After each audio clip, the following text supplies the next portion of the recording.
SUNY at Oneonta. My name is Dr. Ashok Malhotra. I'm the chair of the philosophy department as well as the chair of the Yoga Society.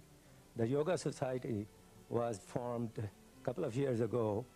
We got a grant from the Merit Access Institute from Philadelphia as well as from Templeton Foundation.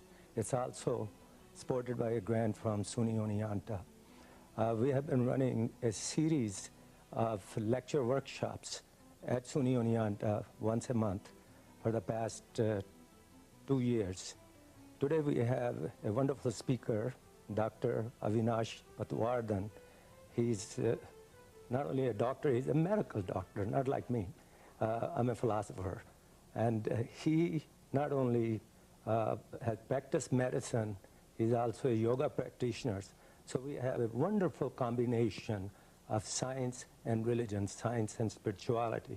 So he's going to talk to us today about how we can demystify some of the associations which people have created with Hinduism, with yoga, with chakras and meditation. And I'm so excited that you're here, and we welcome you to our campus at SUNY Oneonta. And we also have Mrs. Tracy Verma, who has been a yoga practitioner, who was one of our speakers. And whenever I don't want to do yoga, I ask her to help me out. And so it's so great of you to be, helpful. And today we'll have a wonderful time asking some good questions. And here on the left of me, we have Mr. Roop Verma, who is a musician in his own right, and also a yoga teacher, yoga professor at Hartwick College. And today, among 4 of us, we are going to really tease your brain and try to get all the information we can. So your topic today is that there is a kind of mystique and also the kind of misinformation which is involved when people talk about Hinduism in the society, or when they talk about yoga or chakras or meditation. And you're going to tell us a little bit about each one of them, how as a medical doctor or as a practitioner who was brought up in Hindu society, how do you look at it? So tell us something about it. Well, I've always been intrigued by Hinduism in the sense it is such a complex culture and religion. To understand that has always been a very difficult problem. Through all my years of growing up, I tried to ask people questions on that, and nobody could really give me a concise, clear-cut cookbook picture and say, this is Hinduism, or that is a Hindu. Most of the time, if you ask somebody, who are you? Are you a Hindu? What is a Hindu? And you start stumbling because you cannot get adequate words out to say what that religion or culture really describes. So what is it? What is it? That I'm going to show you on my slide when I show the actual lecture. But I have still a very tell us interesting, in a few words. In a few words, Hinduism is a very complex picture of diffuse entities that are all mixed together. It has religions that mixed into the system. It is a culture that has evolved over centuries, and each generation has added new things into the culture. We have some very strong beliefs and dogmas that are still stuck with the culture, which are sometimes obstacles in progress. Sometimes they are causing difficulties in society to even expand itself beyond certain levels. Is there, like when we talk about religion, is there a concept of God in Hinduism? Is there a concept of clergy in Hinduism? Is there a concept of different ethical principles or rules you have to follow? Is there a concept of salvation in Hinduism? So just say a few words quickly about these. Well, in the evolution of Hinduism, if you go back to the Vedic periods, the initial Vedic gods were all elemental gods. Vayu, Soma, Agni, and all this, earth, water, fire. During the Purana phases, when these gods were not welcome anymore, and they wanted to shift the identity to something more human. So a whole mythological series of gods were created. There we have the Trinity now. So you have Brahma, Vishnu, and Shiva, who are designated and given specific responsibilities as to what they were to do in their performance. They became the stronghold of Hindu culture from then onwards. And they became the real divinities on whom idol worshipping and following of that took place. They set the standards and the rules which the Puranic priests set up, and that's what is being followed today. So most of what we do now is completely controlled by what the Puranas taught us. Okay. Now, I think most of our audience had no idea what Puranas are, and I don't think we can get into that. What I was asking you was that in Hinduism, like other religions, there might be a concept of one ultimate being. Yes. And you said that they had started with many elemental beings, elemental forces, Right. and they used the term deva for them. And deva could mean an elemental force, it could mean a force, it could mean energy, and even in our 20th century or 21st century English terminology, somebody who has a wonderful voice, Right. he says she's a diva. Diva. Right. It's like she has that cosmic energy sitting in her throat. She can sing so well. So in Hinduism, they started with many, many different forces, and they deified them. And then they believe that there is one force which ties all these together. Correct. And the forces of the universe, which came close to 330 million of them. Yes. And all those are masks worn by this ultimate force which you Right. cannot define. And they use the word Brahman for it. Yes. And later on, as you said, they created a Hindu trinity out of these: the creator, the preserver, and the destroyer of the universe. And they had names for it. So Hinduism does have the Yes. concept of one ultimate being, and then trinity, Yes. which really is nothing more than three functions it performs. True. So that's one aspect. Then tell us something about yoga and your understanding. Not that it's a confused subject. We want to clarify it. We want to get some kind of clear picture of it. What is it? How do you understand yoga? Well, the basic understanding of yoga, the way yoga, Patanjali taught us, what the yoga is actually prescribed in our scriptures, yoga is a complete unification and stability of the mind, body, and the soul. So when you can attain that through whatever process, it does not matter. I mean, just sitting here talking to is yoga. Okay. Everything that you do in life, existence itself is yoga. Then you can break it up into various factions, and you can have exercise, breathing, meditation. All these are yogic activities. You define them differently. This is, to me, the basic concept of yoga as prescribed by our religious Okay, faith. so the original yoga was created by a sage whose name was Patanjali. Yes. And the book in which he put his reflections together is called Yoga Sutras. Correct. And nobody knows absolutely what the real date is, but people accept the date as 500 BC, approximately. Yes. And that's the book which most of the people who call themselves yoga teachers and yoga instructors, visionaries of yoga at the present time, they really follow an aspect of that book. Yes. They pick up just a statement from it or a few concepts from it. So yoga is a very complex subject. Yes, correct. It gives you an overall picture of the universe and how you and I as human beings can fit in. And you mentioned those three things. The yoga offers us a technology along with the vision of the universe. This technology is nothing more than formation of good habits of the body, and we call it Hatha Yoga. Some call it a Hollywood Yoga. Right. Or formation of good habits of the heart, where we control our emotions, that we call Bhakti yoga or whatever you want. Bhakti Yoga, pranayam. Yes. Pranayam means controlling the Breath. life breath. And then the third, which we have controlling the mind. So we have physical exercise to control the body. We have breathing exercise to control the heart and emotions. And we have meditative exercise to control the mind. Right. And when you do those through the formation of proper kinds of habits, which yoga teaches you, you have a harmonious person. Yes. And that's the goal. And if we can do that in the West, we go back to the time of Socrates.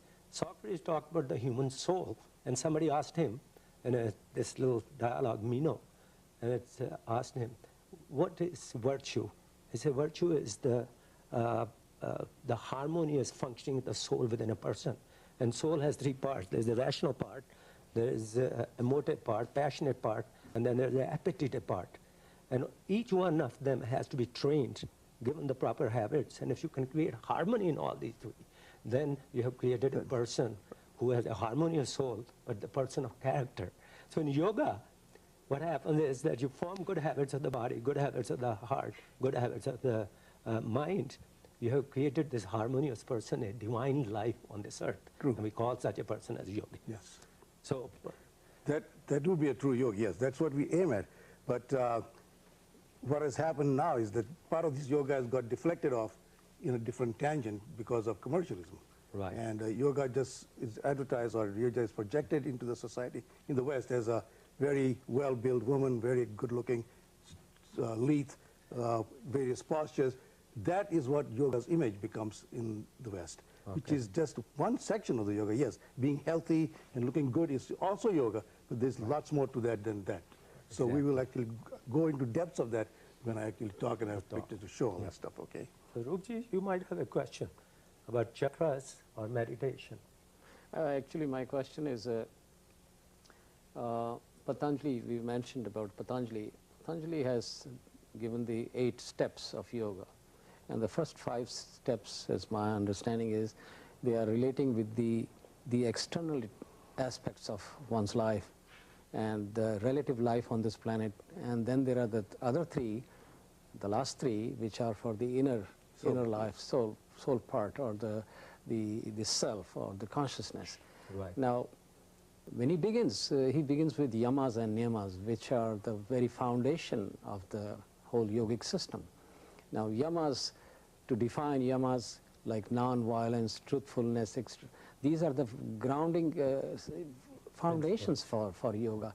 And once these are taken care, yamas, niyamas, then we have a very good foundation and understanding of the further, like asana, pranayam. And so Patanjali was very clear on that. You know, he put everything in such a systematic order that even if you don't have a formal teacher, formal master to teach you, you can just read the book and go step by step in that sequence, and you will get to the destination. So my question is, how do you perceive the importance of the yamas and niyamas? Well, those are, like you said, absolutely. Each one of them is a practice session. You have to graduate from one to the end, to start from yama and end to samadhi state. Unless you go through each step, Let's you will just not stop get there. here for a second. We're using 2 concepts which I think our audience may not understand. We're using the word yama and niyama. Okay, yes. Now the word yama, if we just translate it in simple English, it means restrictions, restraints, or refrains. And as you said, there are 5 yamas. And the first one is non-violence, or ahimsa. Second one is speaking the truth, or being honest. Yes. Third one is controlling your desire so that you're not driven by the desire. It could be any kind of desire, especially sexual desire. And then you have non-possessiveness, and so forth. So those are the niyamas. I mentioned 4, but I'm sorry, those are the yamas. Yamas. And the second step is niyamas, and there are 5 of them. The rules for the They're called the 5 principles, 5 disciplines. The first one, we call it socha, or it's cleanliness. It's soch here, but also cleanliness at a mental level, at the level of your emotions, at a physical level. So it's total mental, physical, emotional hygiene. That's socha. Then the second one is santosha. That means contentment. Yes. And I think people don't learn contentment. You can have everything and you still say, I could have a little bit more. So that principle is very important. And then it gets into what we call tapa, or tapas. And that is austerity, or I call it self-discipline, learning to control yourself and limit put kind of boundaries on your life. And the next one is self-study. You have to do self-study before you can actually control, because you have to find out what you're dependent on. Yes. And the last one is self-abnegation, which means egolessness or selflessness. That most of the time I do things because it's going to make me famous, or it's going to get me some money. I'm very selfish. But if you can only be selfless, and that's a very difficult concept. So what actually you've said just now, these are the 10 principles which build your attitude. They prepare you. And then you go into the third step, which we call asana, or we call physical exercises. And there are not just a few physical exercises. Here in the West, a few exercises are done. Somebody can perfect 10 exercises, 20, 30, they become the masters. And if you actually look into yoga terminology, there's 64,000 different postures. So nobody is a master here.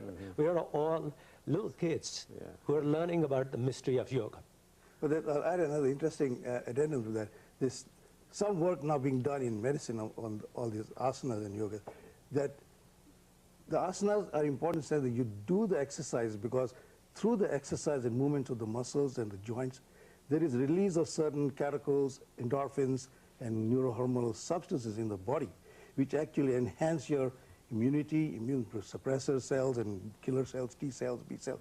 And so there's a medical process that it's just not that superficial anymore. We understand that there's a great depth, even physiologically in the system, that these asanas and movements will do. Just like meditation does the same thing. You sit in meditation, the quietness and the silence that you generate in your brain is the seat for wisdom, and then out of that comes all the positive thinking, and that breeds into your immune system that your health also improves. So this is, when you're not at ease, you're diseased. So when you get into ease, you're not in disease anymore. And this is the whole principle of giving this combination of blending medicine and this thought process into these old systems of yoga that we are following. All that which you outlined is perfectly the way it should go. But in practice, nobody remembers all that stuff. Nobody remembers that. Exactly. But what you're saying is, you know, it's very, very significant that even though yoga is misunderstood, whatever people are presenting, and they give you a few asanas, few physical exercises, they say this is total yoga. But that doesn't mean that those who do some of these exercises are not going to get a benefit. They're of course going to get benefit, but they have to know that yoga is much more than just these exercises. So keep doing these exercises, it's good. You have to keep doing it. Like Buddha said, the journey begins with the first step. Unless you take the first step, you're not going anywhere. Right. So you might have, Tracy, you might have a question. Lots of questions, but I want to hear you talking, so I'll just ask you briefly. Can you, as a Westerner, clarify the concept of idol worship and demystify that for us? All right. Well, well, we have to go back to the Puranic literature for that, because, see, like we said earlier, in the Vedic period, the elemental gods were worshipped, because they were not idols. They were earth, fire, and stuff like that, so air and so on. When people could not relate to that, the whole process started around Puranic period in the 180, 280 BC area. When Buddha is coming out in the 500 BC area, he was not doing that. He was trying to actually discourage sacrifice and all this kind of stuff. But when people wanted something they could latch onto, relate to, feel that, yes, this is, I can relate to Krishna because it's a human form. I can relate to Vishnu, it's a human form. So they could relate to these human forms as idols and worship them. So they became like friends. They could be actually adopt them. That's where idol worshiping actually started to propagate. And then because of the freedom of choice in the culture, they allowed you to worship anything. So you could have thousands of idols, and you could worship a piece of stone or a cow or a plant or even a statue or a piece of anything. Okay, so idol worshiping became prominent during the time, and it just gave the people something to latch onto, a pillar to actually lean against for their faith or religion or whatever they wanted to do, instead of having something totally abstract that they could not tangibly feel, like, you know. So that has actually helped the culture to move to the next level of religiousness. Well, that's actually a wonderful thing you said just now. Even when I was growing up in India, we observed certain things. My family will go to a temple, and they will see all these gods and goddesses there. There's a monkey god, and there's dancing Shiva, and then you have a beautiful woman with 16 arms or 8 arms with all kinds of trident and other kinds of things there. And so we looked at it, and there was always something which our parents told us, that these are images. You pick any of them, whatever helps you. But this is not the reality. Through this concrete connection with this, you'll be able to reach that higher one, Brahman, or the ultimate force which is there. And that's why at different times, even in Bengal and other areas of India, they will create an entire image of a goddess, and then they will take care of it, spend months and months fixing it and painting it and adoring it and praying before it. And at the end of the year, they'll take that and throw it in the water. And so that just says whatever is created is going to be destroyed. And that's constantly telling you that the image is not important and not to be taken as reality. It is just a transient, it's like guiding you to travel, because your journey is very long. It's a companion which will take you to that mystery that the universe is. Yes. To add something here. Yeah. Thank you. This is very clarifying. The nature of the human mind is very chaotic by nature, you know. It wants to wander all the time and wants to explore different things all the time. And in meditation, this is the biggest block. You cannot meditate as long as your mind is not still. So in order to bring the mind to stillness, they had to pick out one object and told you, okay, this is your deity, focus your mind on that. And once you can focus on this, then you are automatically in the so the purpose is served. So that deity or the idol is just a vehicle, is a tool to bring that stillness of the mind. And once you have that, you are there. Right. You are already there. Let me add one more thing. Yes, please. On the abnormalities of the idols that you will see these idols with, like Ganesh, for example, is the best example I can give. I mean, the elephant. Half elephant, half man. Okay, that in your reality that cannot exist. Yeah, right. But in your reality, you can accept a giraffe with a long neck. You can accept a lion with a mane. You can accept a cat and a dog because they look normal because you're used to seeing them. But in the creator's world, any combination of anything is possible. You are just not able to fathom that depth. And the moment you can cross that one barrier and say, yes, Ganesh I can accept, that's no big problem. Creator can make anything. He's okay too. That one first step is moving towards the Tat, in the Tattvamasi equation. So tell us now something about chakras. And you take away all that mystery about it and tell us the medical reality behind the 7 energy centers. That's a huge talk, but I can try to compress as much as possible. But you have 5 minutes. Okay. The chakras has become like a more fashionable thing now because it's certainly coming to the market, like a new product, though it's been there for a long, long time. Right. And basically the chakras are easy to understand if you just grasp the meanings under them. It's very simple the way they perform it. And physiologically, these are not totally random, really, I can tell that. Well, what are these? How will you define a chakra? First, just... Chakras would be I would define chakra as a non-anatomic or non-physiologic source of energy that exists in your body, in your spinal system, okay? Because this is an entire electrical system or a system of energy that is feeding you back some information about what's happening in your life in general, okay? And how many are there? There are 7 chakras, starting from the bottom of your spine to the top. The first one being the most primitive one, with just basically survival. It is almost, the first 2 are really animalistic merely, basically meaning that you want to survive, you have to feed yourself, you have to reproduce yourself, you have to defend yourself, you have to build your territory. This is territorial. The 3rd chakra is the most important one right now because we are all stuck in that. And where is that? That is around your umbilicus, belly button, solar plexus area. Okay. The 3rd chakra is so powerful that most of us are stuck in that for most of your life. It is the chakra of power, chakra of ego, chakra of possession, ownership. This is our mind, the mind business, okay? So the 3rd chakra is the one to transcend the first one. If you can transcend the 3rd chakra, where meditation, yoga, and all these other exercises help you break that barrier that, yes, I am not me. Aham has to be got rid of somehow.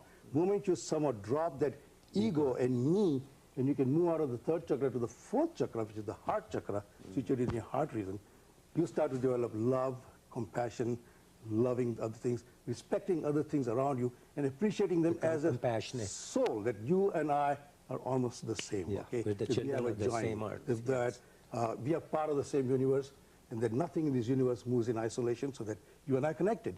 This connection you see in the 4th chakra. Right. Going up to the 5th chakra, 3rd chakra, and the throat area, more of creativity, emotions, feeling depth, and really appreciating everything globally around you so that you feel you're part of the whole kind of syndrome kind of thing. The 6th and 7th chakra are a little more esoteric now because now you move into a more cosmic zone where you actually start to see beyond, like Ramdas would say, beyond the beyond area, okay? So where is the 6th one? Here, the 6th one, like the third eye. Right. Third eye. That is Shiva's 3rd eye, where that eye reveals you everything. You can see. Unifies everything. Or you can see the whole thing. Because we only see fractionated image of this way, and we see it this way. So we think this is Aham, this is no. So we don't see the whole picture completely. Right. So this gives you the totality of everything. And by the time, I think, you get to the 6th chakra to really see the cosmic field the way it is, the 7th chakra is really connection with the total being up there, whoever that energy is, that you are really one with the one kind of syndrome, okay? And once you attain, now to attain all 7 chakras completely is a rare, very few sadhus, samadhi people will actually get to that level. So how do you actually go through that? So yoga, meditation will help? Yes. And what kind of yoga and what kind of meditation? Well, actually, any form of yoga, because yoga is going to train you to get your body sleek and supple, first of all, so you can recognize these things. Meditation will calm your mind down so that you can actually see. Because the first thing is the seeing, like Buddha says, until you see it, you're not going to recognize it. So opening your eyes to see what it is will make you realize that, yes, these chakras have a meaning. And they keep balancing, and it's not that they're static. funny thing is that these are constantly in motion. They're moving up and down in forms of energy. And there are people who get a sudden, what they call kundalinis that will suddenly explode on them, and they can actually feel the whole thing, and they'll come back inside, they'll feel. And so these phenomena are present through meditation, prayers, bhakti yoga, singing, bhajans, and people who go to all these various places, they experience some of these things. So you have people who can actually fly up and down through these 7 chakras, and maybe in our own life we'd go through too, without realizing it sometimes, you know.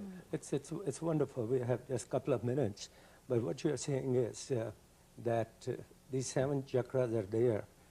Can you prove it medically, or are there some experiments being done to show that these 7 chakras do exist? Well, no, there is no medical, not to my knowledge as yet, there is no medical evidence to show that the 7 chakras exist. Hypothetically or philosophically, yes, everybody will accept this. Yes, they are there because they are an energy form in which you are floating all the time. So you know there's something there, and you cannot tangibly put your finger on it and say, yes, this is it. There are other fields of areas where meditation and changes in the brain, CAT scans, MRIs, I'll show you those tonight, where actually we can show you, yes, that there is effect that happens to the body. So there are research done on those areas. Chakras, I don't know of any research that is documented as yet. You can show that, yes. And I don't know how it's going to be documented, but it's so difficult to pinpoint what is what in this field. That spine has these receptors, yes, that I can tell from anecdotes, so that, you know, people can feel it in their back and their spines, things that are happening around them, you know, so people experience. So we have 1 minute. I just want to ask your personal view about it. You're a medical doctor. You're also a practitioner. Do you think there are chakras? Yes, I think there are chakras, because we are, maybe they may not be located exactly where they're saying they are, but these 7 energy fields do exist. Yeah. Where they are in the system, I cannot, they are, I mean, somebody's thought about them and described them already, so maybe they are there. Definitely my knowledge is be primitive for that, you know. So come back to, you know, to put all this together, that those 7 chakras are there, and each human being has this special energy we call Kundalini Shakti, the power within, the power of the universe resides here.